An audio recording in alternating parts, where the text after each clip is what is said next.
जय माँ काली।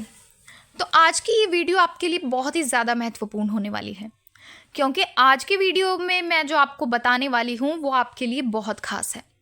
और ये उन व्यक्तियों के लिए है जिनके ऊपर बार बार तांत्रिक क्रियाएं होती हैं और वो ये नहीं जानते कि उनके ऊपर तांत्रिक क्रियाएं करने वाला कौन है।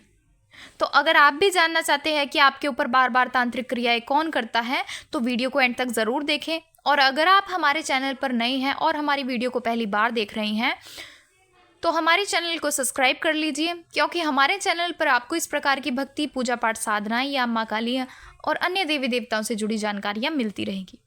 तो चलिए वीडियो को शुरू करते हैं।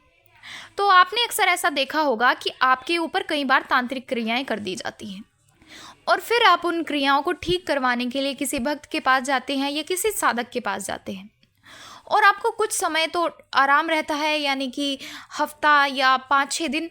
लेकिन कुछ समय के बाद फिर से आपके घर में दोबारा वही तांत्रिक क्रियाएं हो जाती हैं और आपके घर में समस्याएं दोबारा आनी शुरू हो जाती हैं और आप फिर से किसी भक्त या साधक के पास जाते हैं और अपनी समस्या का समाधान करवाते हैं। फिर कुछ समय के बाद आपको आराम रहता है और फिर दोबारा यही कार्य चलता रहता है और आपको ये समझ पाना बहुत मुश्किल हो जाता है कि आखिर आपके ऊपर ऐसा बार बार क्यों हो रहा है। और ये इसी कारण होता है कि वो व्यक्ति दोबारा से आपके ऊपर जाकर वो तांत्रिक क्रियाएं करवाता है और आपको ये समझ नहीं आता कि आखिर ऐसा कौन व्यक्ति है जिसको बार बार ये पता चल रहा है कि हम अपना इलाज करवा रहे हैं और वो व्यक्ति दोबारा से वही तांत्रिक क्रियाएं कर रहा है। हो सकता है वो आपका बहुत ही ज़्यादा करीबी हो या आपके परिवार का सदस्य हो जो आपके ऊपर बार बार तांत्रिक क्रियाएं करवा रहा है। तो आज के इस वीडियो के माध्यम से मैं आपको एक बहुत ही ज़्यादा सरल उपाय बताने जा रही हूँ, जिसको करने से आप स्वयं ये जान सकते हैं कि आपके ऊपर तांत्रिक क्रियाएं करने वाला व्यक्ति कौन है। आपको सपनों के माध्यम से उस व्यक्ति का साफ साफ चेहरा दिखाई देगा और उसके साथ ही जो व्यक्ति करवा रहा है उसका चेहरा भी और जो व्यक्ति करने वाला है उसका चेहरा भी आपको इस सपनों के माध्यम से दिखाई देगा कि ऐसा कौन सा व्यक्ति है जो आपका दुश्मन है और आपके ऊपर तांत्रिक क्रियाएं बार बार करता है। तो जो ये मैं आपको उपाय बता रही हूँ ये माँ काली का उपाय है और आपको ये शनिवार के दिन करना है। और शनिवार के दिन आपको, जब आप सोने जाते हैं, आपको सोने से तुरंत पहले इस कार्य को करना है। और इस कार्य को करने के लिए आपको कुछ सामग्री की आवश्यकता होगी और वो सामग्री कुछ इस प्रकार है। आपको चाहिए काली उड़द के 11 दाने। काली उड़द जो साबुत होती है, जिसको हम शनिवार के दिन मंदिर में चढ़ाते हैं, आपको वो वाली काली उड़द, साबुत उड़द डाल के आपको 11 दाने चाहिए। उसके बाद चाहिए आपको 5 लौंग, और ध्यान रखिए कि लौंग फूल वाली ही होनी चाहिए, टूटी हुई लौंग का इस्तेमाल बिल्कुल भी ना करें। 5 आपको लौंग लेनी है। उसके बाद आपको चाहिए 7 काली मिर्च के दाने, और काली मिर्च भी साबुत ही होनी चाहिए, यानी कि वो टूटी हुई काली मिर्च ना हो।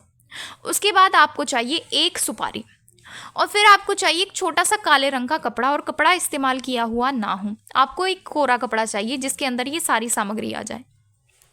तो इस तरह से आपने ये सारी सामग्री लेनी है और आपको सोने से तुरंत पहले, मान लीजिए आप 9 बजे सोते हैं, तो आपको 9 बजने में जब 10 मिनट हो या 15 मिनट हो, उससे पहले आपको ये कार्य करना है। और इस कार्य को करने के लिए आपको अपने घर के मंदिर में ही माँ काली की सरसों के तेल की एक जोत प्रज्वलित करनी है। और जोत को प्रज्वलित करने के बाद आपको इस सारी सामग्री को उस काले कपड़े में डालकर अपने हाथों में लेना है। तो इस तरह से आपने सारी सामग्री को अपने दोनों हाथों में लेकर माँ काली के समक्ष करना है और माँ से प्रार्थना करनी है कि हे माँ काली, मेरा नाम ये है, मेरे पिता का नाम ये है, मेरा गोत्र ये है, मैं यहाँ का रहने वाला हूँ, मेरा मकान नंबर ये है, मैं इस शहर में रहता हूँ और मेरे देश का नाम ये है। फिर आपने कहना है कि हे माँ काली, मैं आपको साक्षी मानकर, बाबा भोलेनाथ जी को साक्षी मानकर, और अगर आपके कोई गुरु है तो आप अपने गुरु को साक्षी माने, और अगर आप किसी अच्छे भक्त या साधक को जानते हैं तो आप उनको साक्षी माने। तो आपने कहना है कि हे माँ काली, मैं आपको साक्षी मानकर, बाबा भोलेनाथ जी को साक्षी मानकर या अपने गुरु जी को साक्षी मानकर आपसे विनती करता हूँ कि जो भी मेरा दुश्मन है, जो हमारे ऊपर बार बार तांत्रिक क्रियाएं करता है, कृपया मुझे उस व्यक्ति का नाम बताएं और करने वाले और करवाने वाले दोनों व्यक्तियों का मुझे साफ साफ चेहरा दिखाएं और उसका मुझे नाम भी बताएं। तो इस तरह से आपने माँ काली को विनती करने के बाद उस सारी सामग्री को काले कपड़े में लपेटकर 2 गांठ लगाकर माँ काली के चरणों में रख देना है। और जब आप ये कार्य करें तो ध्यान रखिए कि आपको सोने से तुरंत पहले ही ये कार्य करना है और इस समय आपको ब्रह्मचर्य का पूर्ण रूप से पालन करना है, क्योंकि सपनों के माध्यम से ही माँ काली आपको उन व्यक्तियों का चेहरा दिखाएंगी।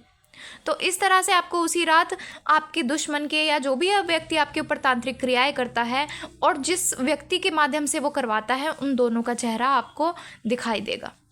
और फिर जब आपको उन व्यक्तियों का पता चल जाए, यानी उनका चेहरा दिख जाए या उनका नाम पता चल जाए, फिर आपको उस सामग्री को माँ काली के मंदिर में जाकर समर्पित कर देना है। तो इस तरह से आप शनिवार के दिन रात के समय इस कार्य को करें। आपको जो भी व्यक्ति आपके ऊपर तांत्रिक क्रियाएं करता है, आपको उसका पता चल जाएगा। फिर आप आगे चलकर उस व्यक्ति से सावधान रहे, सतर्क रहे। और अगर वो व्यक्ति आपके घर में आता है या आपको कुछ खाने के लिए देता है, तो आप उस व्यक्ति का कभी भी विश्वास ना करें। तो अगर आपको जानकारी पसंद आई है तो वीडियो को लाइक करें और ज़्यादा से ज़्यादा लोगों तक शेयर करें। और अगर आप हमारे चैनल पर नए हैं और हमारी वीडियो को पहली बार देख रहे हैं तो हमारे चैनल को सब्सक्राइब कर लीजिए, क्योंकि हमारे चैनल पर आपको इस प्रकार की भक्ति, पूजा पाठ, साधनाएं, माँ काली या अन्य देवी देवताओं से जुड़ी जानकारियाँ मिलती रहेंगी। तो चलिए मिलते हैं अगले वीडियो में कुछ नई जानकारी के साथ। जय माँ काली।